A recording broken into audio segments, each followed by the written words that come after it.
Welcome back to the Information Week News Desk here at Interop, live in Las Vegas.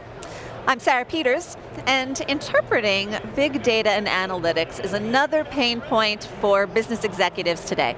In fact, in 2013, 42% of respondents to an Information Week survey said they thought their enterprises were very effective at locating critical data. But in 2014, that number dropped to only 30%. So basically 7 in 10 analytics experts think they're doing a lousy job with big data. I think it's probably even fewer than that, but one of Information Week's sister sites, AllAnalytics, provides practical solutions for analytics professionals. And yesterday, Dave Wagner, who was an editor for both sites, got up early, really early, and hosted a breakfast town hall on the topic of big data analytics, top trends and challenges. And he's here to talk with us now. Dave, welcome. Hi, Sarah. Thanks for having me. I'm delighted to have you at the Information Week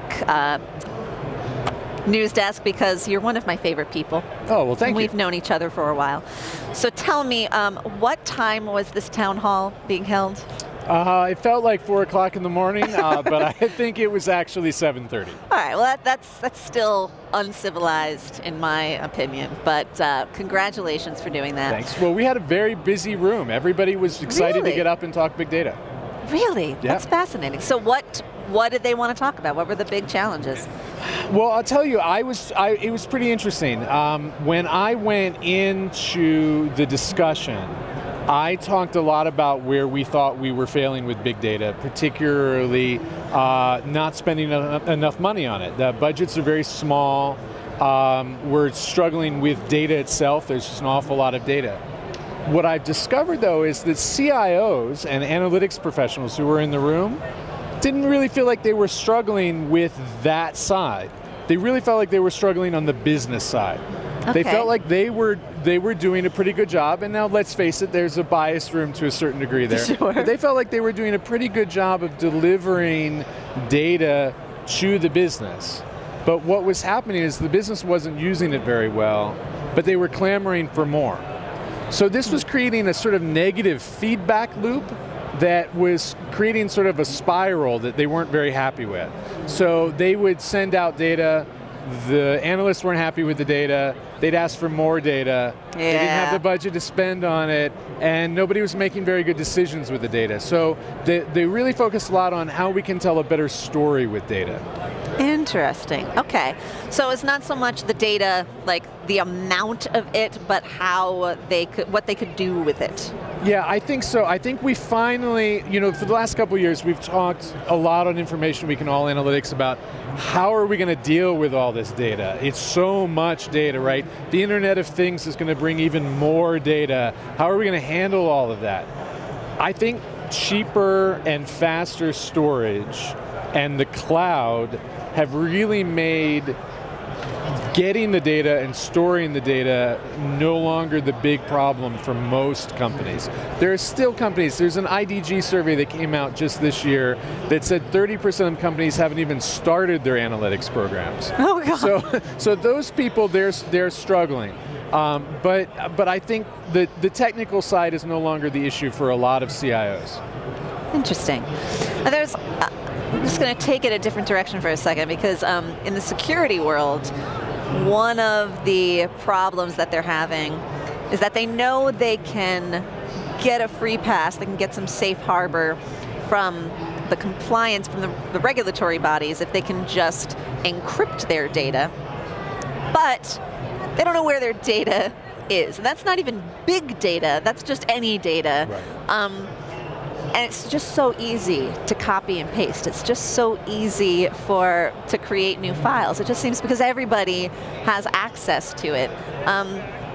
The people that you're talking to, do they feel like just regular size data is a problem? Well, I think they do, but I think it's not where is my data. I think from a higher level, from a CIO point of view, they know where their data sits. What they're having trouble doing is visualizing that data and unearthing that data for business decisions. So when you mentioned that Information Week survey at the beginning of the intro, that question was specifically on whether people were satisfied finding the data to make a good business decision. Okay. So what's going on is that the CIOs got the data lakes, the data pools, and they know where they are, and it's attached to a SQL database or a Hadoop stack or whatever, and they're very comfortable with where they're storing all that data. But then you break it down into the kinds of chunks that people need to work with it at, and they're having trouble shoveling that in the right way, right? And one telling thing from that same Information Week survey is that 70% of the people responding to that survey said Excel is their main big data analytics tool still. Oh. So that doesn't... yeah. I mean, I don't want to denigrate Excel, even though No, not at all. Even though I do kind of hate Excel, so I did just denigrate Excel. But it does seem to me that it's maybe not a really powerful enough tool. It's not a data visualization tool. It is a data sorting tool, and there's nothing wrong with that. But it's not what analysts are going to need. It's not what CEOs are going to need to start making better business decisions. There's still always this talk. Everybody wants to harken back to Moneyball when they start talking about data analytics. There's a lot of talk about it in the security community still because they say that their analytics are terrible. And they are wondering, is there some killer stat that is basically the security community's equivalent of the on-base percentage? You know, that one thing, that one stat that we don't know about, if we could just find it, that would make everything make better sense. Are the people in the data analysts, are they feeling like are they just trying to get a handle on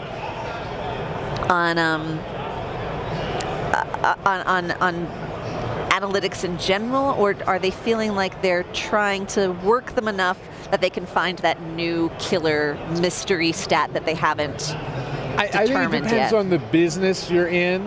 Okay. Manufacturing is a little more sophisticated with analytics on the whole. Manufacturing needs to find a way to shave a penny off of every widget they make.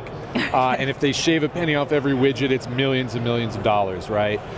Or if you're in logistics, like UPS, Jackie Wood from UPS was one of Information Week keynote speakers yesterday, and she said if they save a mile on a route for their entire fleet, it's $50 million. Wow. Those people are, in fact, looking for that one magic thing that moves the needle. It's a lot of little magic things that move the needle, but there are. What we talked about in the breakfast yesterday, though, was answering the business's questions. And sometimes the business questions aren't how do we save $50 million or how do we make $50 million.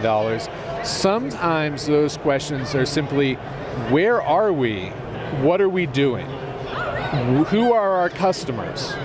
Who's buying what we're doing? Right. What do they want? And so some of those questions are more open-ended and a little harder to drill down in quite the same way. Okay. Now, do you think that the CIOs feel like they could do a better job answering those questions if they were part of the conversation more? Well, and that's part of the interesting thing. There's a traditional way that data flows in most companies, and it's a three-step process usually. The expectation is the CIO provides the data. Data analysts analyze the data, and they provide the answers to senior leadership. Right? I'm starting to think that that's a broken system because it's a game of data telephone, right? By the time it goes through all of those gyrations, what is at the end may not even be what started at the beginning. And I saw that frustration in CIOs yesterday. I wanted to say to them, why are you worried about what they're doing with the data? Your job is to just provide the data. You're doing a great job. Why are you worried? Well, they're worried because if there's no ROI on the data, then they've spent all this money for no reason. That's a good point. So we have to figure out the skill set situation, right? Because you can't expect a CIO to make the decisions the CEO makes. You can't even necessarily expect them to manipulate a data table the way an analyst would. You can't expect an analyst or a CEO to run a Hadoop stack. So by definition, we need a delineation of responsibilities and a chain of data. But how can we rethink it so that that game of telephone doesn't work out so poorly, I think is what people are really worried about. Yeah, I wonder too, did they talk about just the position of data scientist and data analyst? Because what I wonder is, it's kind of a new position, and sometimes it's a position that reports to the CIO, but sometimes it's a position that perhaps would be better served reporting to lines of business with, a dotted line to the CIO. I don't know, and I'm wondering if that's something they're thinking about. Right, well, and you've got the new position of chief data architect that is sometimes, whatever that is. Sometimes reporting to the CIO, sometimes reporting to the CEO, which complicates things. Another chief to chief to chief another C-level position in the C-level soup that can just as easily complicate things as simplify them. Yeah. Though, if it's done right, it's helpful. One of the things you really have to figure out, I think, whatever your org table is. I forget who said it, but somebody said yesterday at the Information Week Conference, an org chart never solved the problem. I thought that was a fantastic answer. Whatever your org chart is, and whatever your titles are, the truth is you just have to be a better data-driven company. You have to bring it into your culture. We talk about a lot at AllAnalytics about data culture, because a lot of managers get this data and it's good data, and then they have no idea what to do with it. Yeah. And they reject it because it doesn't match their guts. So I worry less about the title and the organization and more about how do we expand the data-driven aspects of our work culture. I think there's probably also the problem too of you give them data and it doesn't say what they want it to say. Yeah.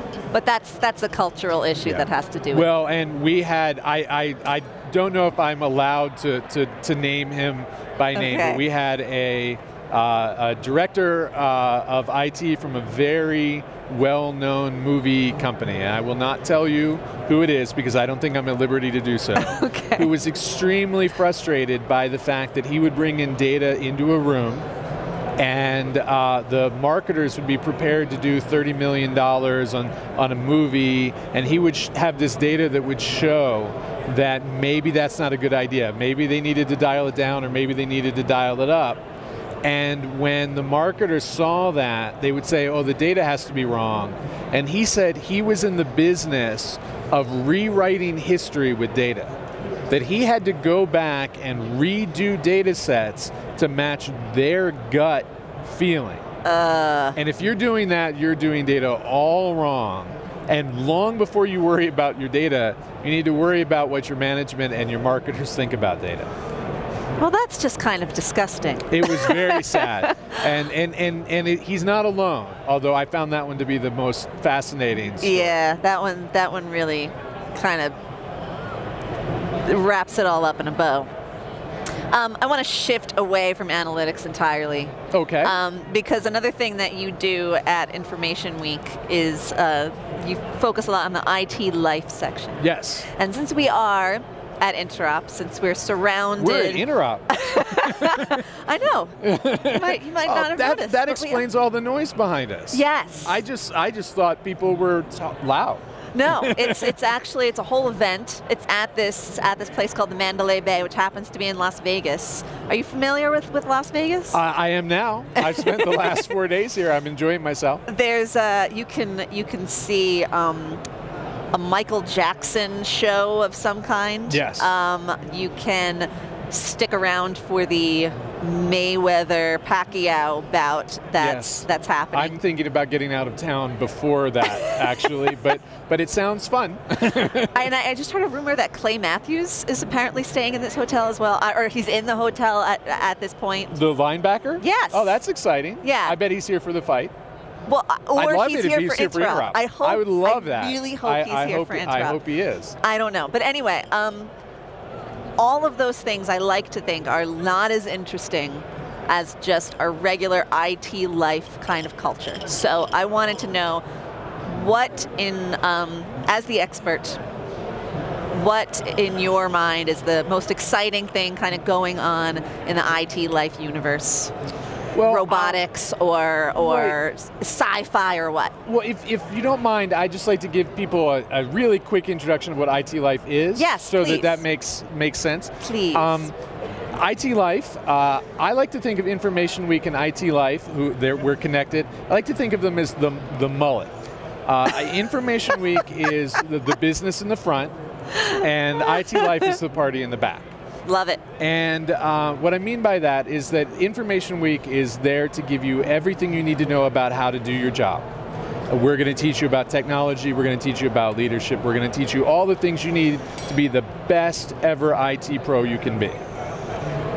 That's 9 to 5. IT life is 5 o'clock on, it's your lunch, it's your commute in the morning, your commute at home. We're going to help you with everything else that is about being an IT professional. Okay. So we're going to help you get your next job, which I think is really important. I agree. We're going to teach you to be happier in the job that you're in.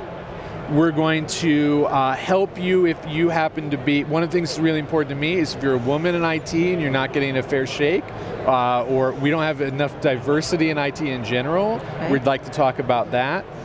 We also want to talk about future tech. So we talk about near horizon technology, new battery technology, new robots, things that are going to help you 5 years from now in your job, that maybe are a little beyond the horizon of what InformationWeek will talk about, but things that you want to know about. And then we also have a lot of fun. I write an article every Friday called The Geekend, where we try to talk about entertainment or a technology from a way to make you think point of view. Anything that's important to the geek, to the IT pro, to the maker, that's what we do. So within that, I think one of the things that everybody in IT life is excited about right now is drones and robots. Ah, yes. I think that everybody wants to fly one, everybody wants to own one, but also everybody wants to use one in their business. When Chris Anderson did the keynote Monday at InformationWeek Conference, I think it was the one that got people going wow the most.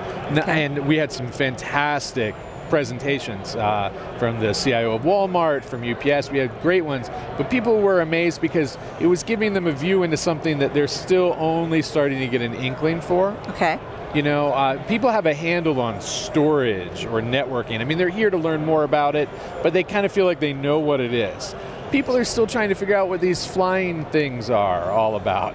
True. Well, tell us more about what Chris Anderson talked about, because we haven't covered it here on the news desk yet. Well, one of the things I thought was really interesting about Chris Anderson is that somebody asked him about package delivery, right? Of course, Amazon wants to use drones in package delivery. DHL has experimented with it.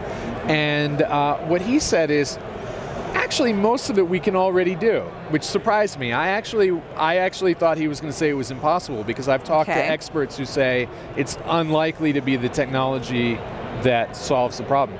He says we can actually do it 9 out of 10 times. The problem is the 10th time we hit the dog.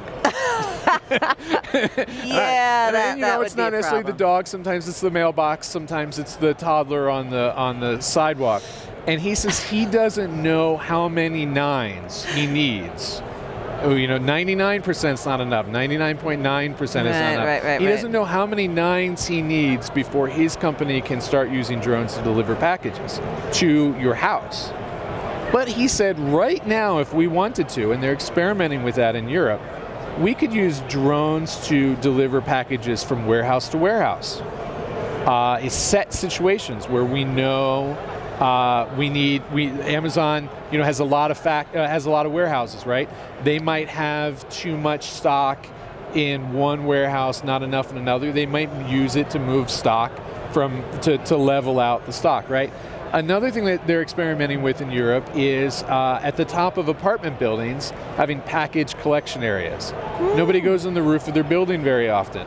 A drone can easily go from a warehouse to the top of a building, drop a package in a zone that is secured, probably a box with a code, something like that. And when you get home from work at the end of the day, there's your drone, or excuse me, your package.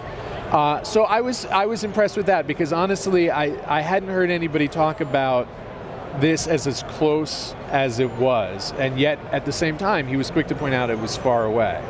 Yeah, well, I mean, was he saying that it was far away because of the technological things or because of the regulatory stuff? Because I know that privacy is still an issue, and certainly just the other kinds of regulations that we don't necessarily always think about in technology, but just stuff like traffic controls and that kind of boring stuff that they think about in civil engineering. And that's not boring, because when not we that do civil engineering is boring. My dad's a civil engineer. He'd be very angry with me. Yay, civil engineers.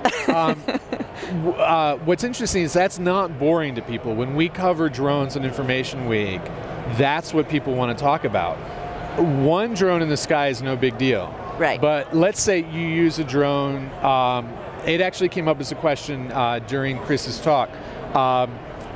You can use one of 3D robotics drones to say, follow me.